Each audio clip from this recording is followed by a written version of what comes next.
C'est la tour la plus haute de Lyon. La première pierre d'InCity a été posée aujourd'hui. 39 étages sur 200 mètres de haut. À l'intérieur, 45 000 mètres carrés de bureaux. Ce sera la 5e tour du quartier de la Part-Dieu. En lieu et place de l'ancienne tour UAP. Pour les architectes, l'objectif était simple. Prendre pied dans le quartier, c'est vraiment un enjeu. Son hall est transparent, on voit à l'intérieur. Et puis de l'intérieur, on profite de l'animation du quartier. Et finalement, c'est vraiment une tour très urbaine. Et puis, c'est pas un hasard d'ailleurs qu'elle se construise en même temps que la rue Garibaldi. InCity, la première tour certifiée haute qualité environnementale de France. 90% des locaux seront éclairés par la lumière du jour. À terme, 2700 personnes pourront y travailler. Au total, le projet est de doubler la capacité d'offre tertiaire de la Part-Dieu. Donc évidemment, un moteur économique de Lyon extrêmement important. Livraison prévue fin 2015, c'est la SNCF qui sera la première à occuper les bureaux. La compagnie ferroviaire a déjà signé un bail pour les 19 premiers étages. C'est une complète injustice en fait. Windager a pu racheter l'entreprise Alcor Véninov grâce à nous quand même. On croyait leur combat terminé, remporté même. Après des mois d'occupation, les salariés de Véninov avaient en effet trouvé un repreneur, la société Windager. Une victoire au goût amer aujourd'hui, puisque le groupe autrichien a finalement annoncé qu'il embaucherait qu'une dizaine de personnes, laissant au passage sur le carreau tous les délégués syndicaux. J'ai eu un deuxième entretien d'embauche donc hier après-midi.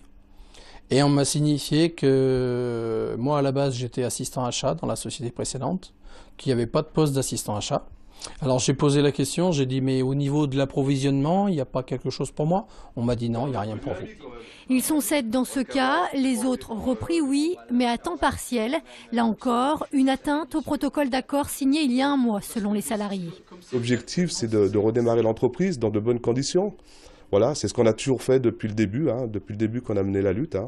On n'a jamais fait d'écart, jamais. Saisi, le tribunal de Nanterre doit désormais statuer sur une éventuelle sanction financière à l'encontre du repreneur pour non-respect de ses engagements. Le grand rabbin de France a démissionné aujourd'hui. Gilles Bernheim a reconnu avoir menti concernant la détention d'une agrégation de philosophie. Il a aussi admis avoir plagié divers auteurs. À Lyon, le grand rabbin Wertenschlag a réagi cet après-midi. Il est vrai que la communauté juive est véritablement accablée par cette bien triste nouvelle, cette épreuve. Il y a des fautes impardonnables parce que lorsqu'il y a un chef spirituel qui dirige la communauté, il doit être irréprochable. C'est ce qu'on attend de lui. Et c'est très facile aujourd'hui d'être très savant en pratiquant la technique du copier-coller. C'est aussi une faute majeure, le vol intellectuel.